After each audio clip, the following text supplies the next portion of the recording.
हाय दोस्तों, राधे राधे सभी को। मैं राम प्रवेश रीजोनेट क्लासेस में सभी का स्वागत करता हूं। इस समय चल रही है 12th एनसीईआरटी के जो केमिस्ट्री के एनसीईआरटी सॉल्यूशन है वो, और आज हम लोग पढ़ रहे हैं केमिकल काइनेटिक्स का question number 14।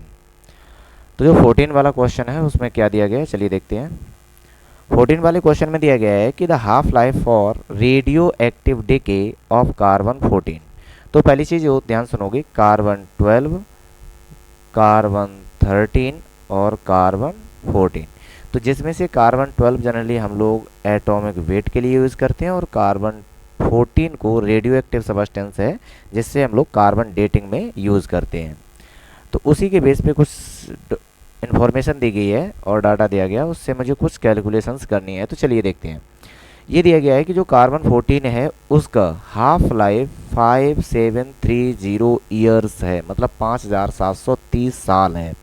N archaeological artifact containing wood had only 80% of carbon 14 found in a living tree.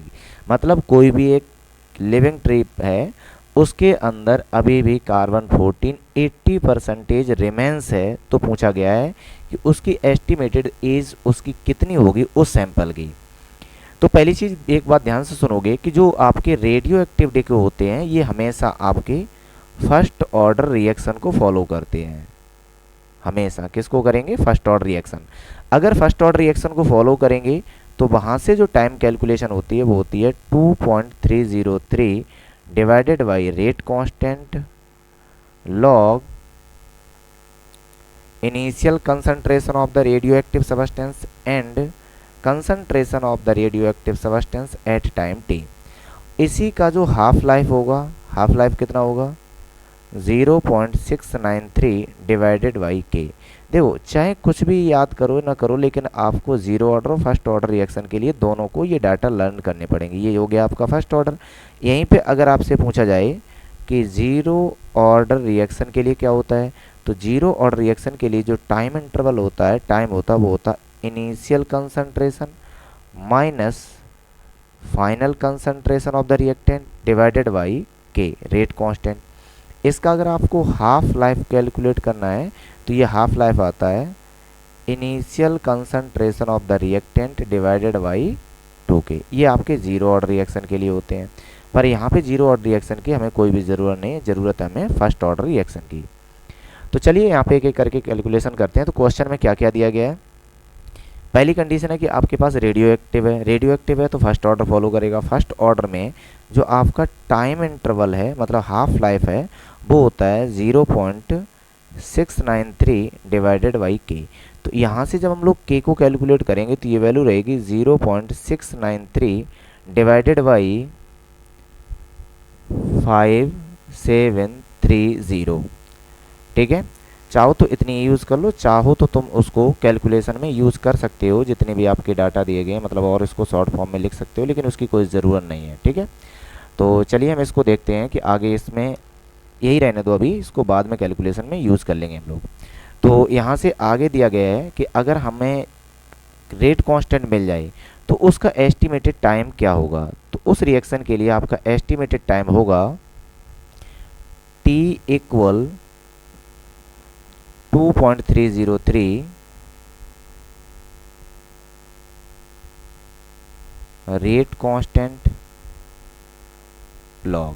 अब क्वेश्चन ध्यान से सुनोगे, हमने ये बोला है कि जो आपका N नॉट होता है ये initial concentration of the radioactive substance होता है। पर अगर इतना रेडियो एक्टिव सब्सटेंस इतना दिया है तो मुझे नहीं पता कितना था, पर यहाँ पे बोला गया है 80% रिमेंस है।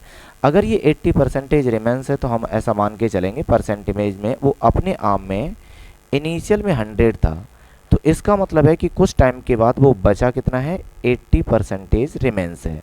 तो अगर ऐसा दिया गया है तो इसी को यहाँ पे यूज़ कर लेंगे कि जो इनिशियल है वो आपका 100 है और रिमेनिंग है आपका 80%। तो इसको जब आप सॉल्व करोगे तो सॉल्व करने से मिलेगा 2.303। अभी हम के की वैल्यू को पुट नहीं कर रहे हैं, लॉग इसको कट करोगे तो 20 से कट करोगे तो 20 4 80 और 20 5 100। तो यहाँ पे आएगा 5/4।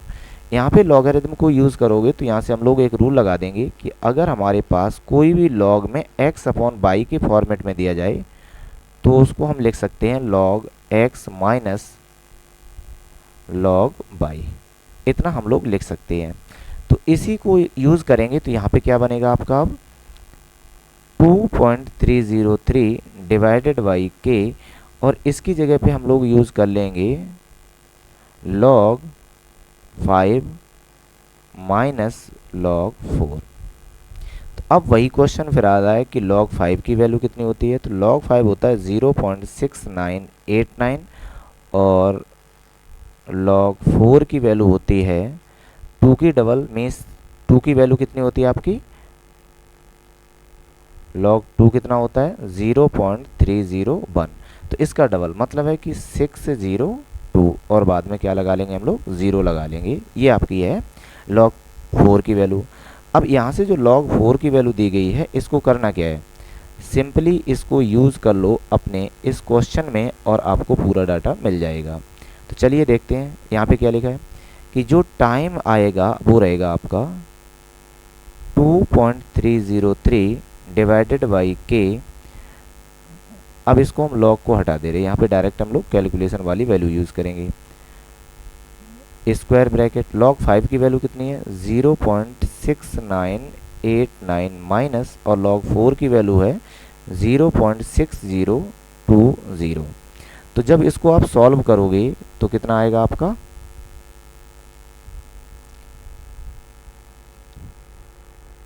t equal 2.303 upon k। इसको जब सॉल्व करोगे मतलब इन दोनों को जब हम सब्ट्रैक्ट करेंगे तो ये बनेगा 9, ये बनेगा 6, यहाँ पे बनेगा 9, ये बनेगा 0 पॉइंट, इतना आएगा। तो इसको मल्टीप्लाई में लिखेंगे और ये हो जाएगा आपका 0.969। ये आपका टाइम है, पर ये टाइम कैलकुलेटेड नहीं है, तो इसके लिए हम लोग क्या करेंगे, इसको और कैलकुलेट करेंगे। और जब और कैलकुलेट करोगे तो यहाँ से जो हमारा टाइम आएगा, आप ध्यान सुनना,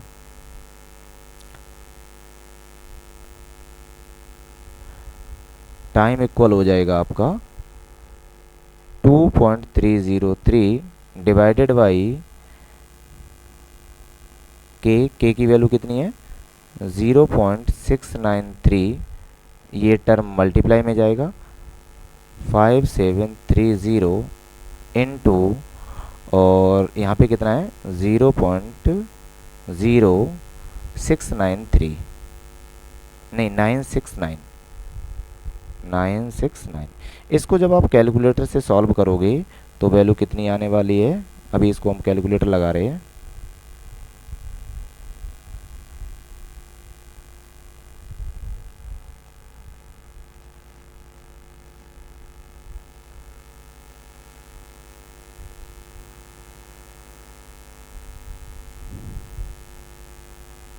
इसकी एग्जैक्ट वैल्यू आएगी अब आपकी 1846 ईयर्स। ठीक है, इसको आप कैलकुलेटर से सॉल्व कर लेना क्योंकि इसमें टाइम लगेगा, या फिर अपना सिंप्लीफाई करना स्लो करके। तो अब देखो इसी क्वेश्चन को हम रिपीट कर रहे हैं और ये क्वेश्चन सॉल्व हो गया, यही आपका फाइनल आंसर। क्वेश्चन में क्या पूछा गया था कि एक रेडियो एक्टिव सब्सटेंस है, उसका हाफ लाइफ 5730 है। तो हमने क्या किया, हाफ लाइफ की हेल्प से कैलकुलेट कर लिया उस रिएक्शन के लिए रेट कांस्टेंट, क्योंकि जितने भी रेडियो एक्टिव सब्सटेंस होते हैं वो आपके फर्स्ट ऑर्डर रिएक्शन को फॉलो करते हैं।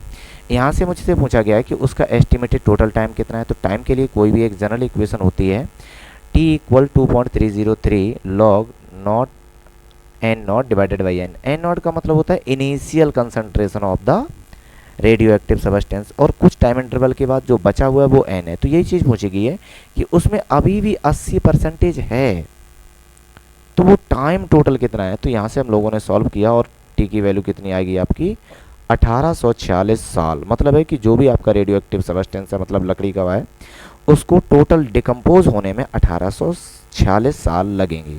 ठीक है, उम्मीद करते हैं कि ये बात आपको समझ में आई होगी।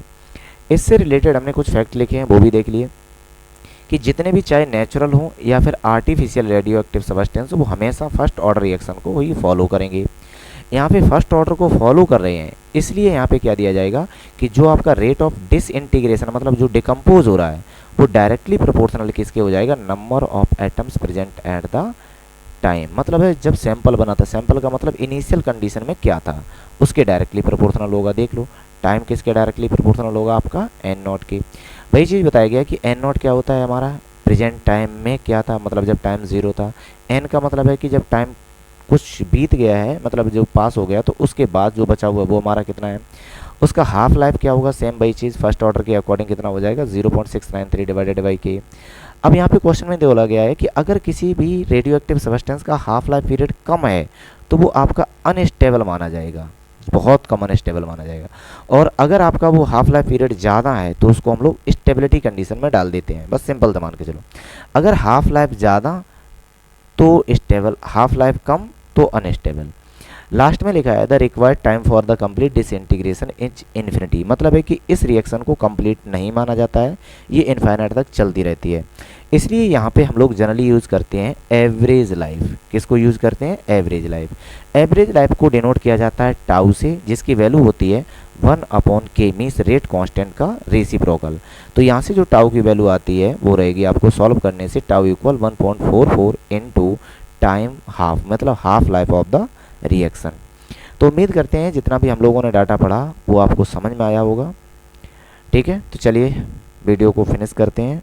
अगर आप इस चैनल पे नए हैं तो चैनल को सब्सक्राइब करें और वीडियो को ज़्यादा से ज़्यादा अपने दोस्तों में शेयर करें, जिससे इस चैनल को और आपकी मदद मिल सके। थैंक्स।